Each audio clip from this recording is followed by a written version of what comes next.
Okay, so we are continuing looking at the vowel signs for Kannada because this particular sheet had got a few red.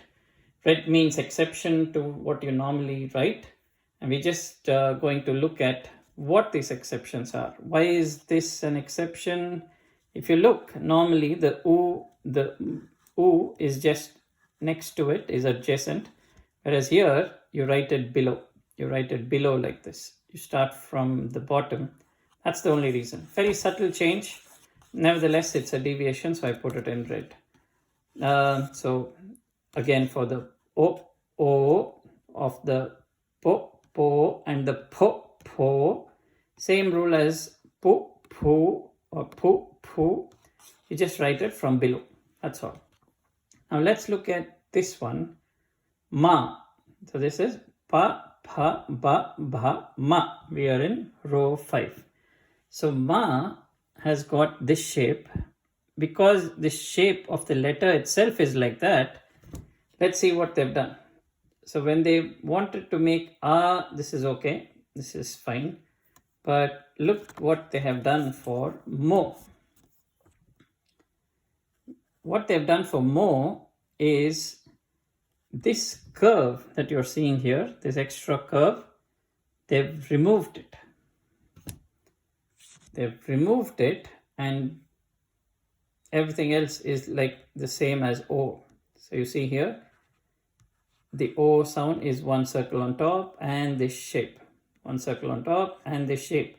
So for all the letters before it, this is how it was. But for jha and for ma, this is what they've done. They've dropped this. And if you look at it, the reason could be because this jha has got this extra shape and even ma has got this extra shape. So the two letters which have that extra curve like this, which looks like u, it's very interesting, right? So for mu, they wrote ma and they added an extra one. Although it looks similar, the first one is part of the letter itself and the second one is added to it. It's interesting. They could have done the same thing here, but for some reason, they dropped it. And this is very important. That's why it's an exception. So, mo, remember, you drop that curve. That is part of the letter, and that's why it is red. That's it. It's very subtle. And also, which letters have this exception? The ones with this combo. Again, pretty consistent. Okay, let's move on. Last row. This is the last row.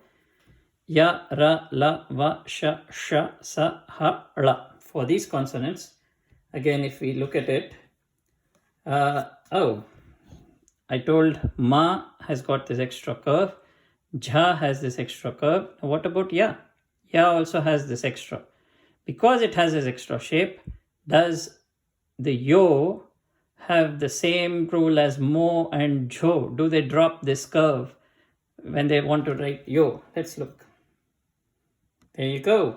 They drop that. Again, although it is strange, it's consistent. And that way you can still remember that for yo and mo and jo, because the shape of the letter in its original form has got this, we drop this for the yo. Simply. Just one thing to remember, and then you're done.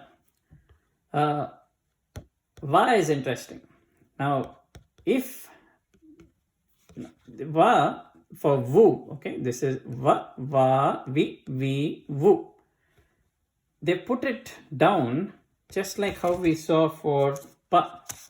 For pa, we saw that it goes from below. From va, it goes from below. Why did they not write it beside it? If you actually observe the shape of va, this is the shape of va. If you put that curve next to it, look at how ma looks. I'll keep it together like this, right? I'll keep it together like this so that you can see it. Yeah. So you see here, this is va and this is ma.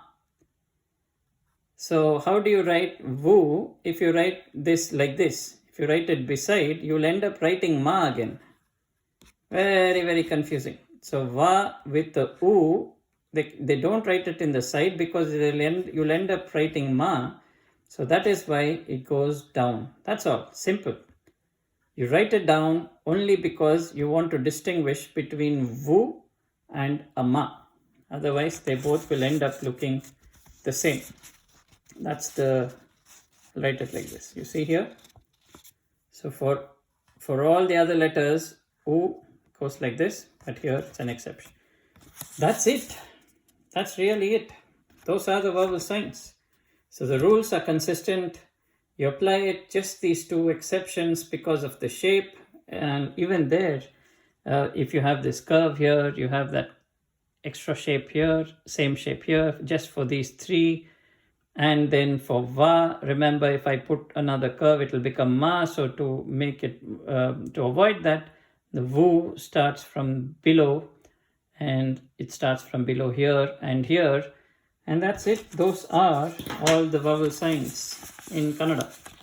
Not many exceptions. Even the ones that are there, we can understand.